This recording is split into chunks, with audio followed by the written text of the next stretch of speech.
নমস্কার, অমূল্য চর্চা চ্যানেলের পক্ষ থেকে আপনাদেরকে স্বাগত জানাই।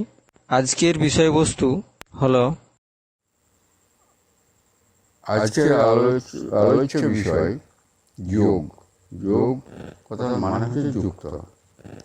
যুক্ত হচ্ছে সকাম কর্মে যুক্ত, বা যে কোনো কাজ করতে গেলেই যুক্ত হতে হবে। যুক্ত ছাড়া তো ওই দূরে থাকলে তো হয়নি, বিয়োগ অর্থাৎ মাইনাসে থাকলে তো হবে না, যুক্ত হতে হয়।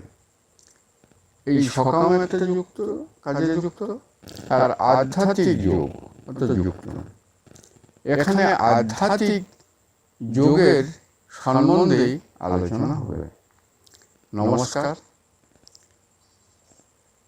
রথযাত্রা উপলক্ষে অমূল্য চর্চার দর্শকদের, সমস্ত দর্শক বৃন্দদের ভগবানের জগন্নাথের নিকট শুভকামনা জানালাম। অমূল্য চর্চা দর্শকদের অন্তঃস্থ থেকে ভগবান জগন্নাথ দেবের নিকট শুভকামনা রাখলাম। প্রার্থনা এবং সমস্ত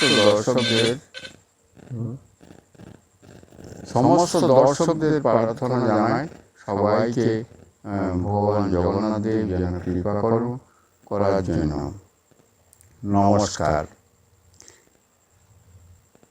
এই যে যোগের কথা বললাম, যোগ, দেখুন, যোগ ক্রিয়া, আধ্যাত্মিক যোগ ক্রিয়ার কথা কিন্তু এখানে বলছি আমি। যোগ ক্রিয়া শিক্ষা গ্রহণ করিবার বা পরিজ্ঞাত হইবার অগ্রে নিজ শরীরটি ও প্রাণ সম্যজ্ঞাত প্রয়োজন, নতুবা যোগ ক্রিয়া বা যোগ সাধন সম্ভব নয়।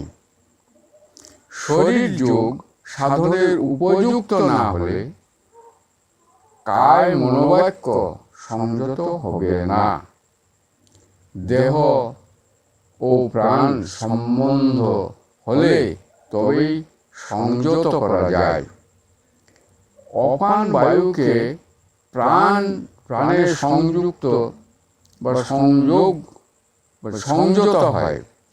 এটাই হলো প্রকৃতি ও পুরুষের যোগ শিক্ষা। সাধনকে শাস্ত্রের দ্বারা যোগ মার্গের পাথেয় করা যায়।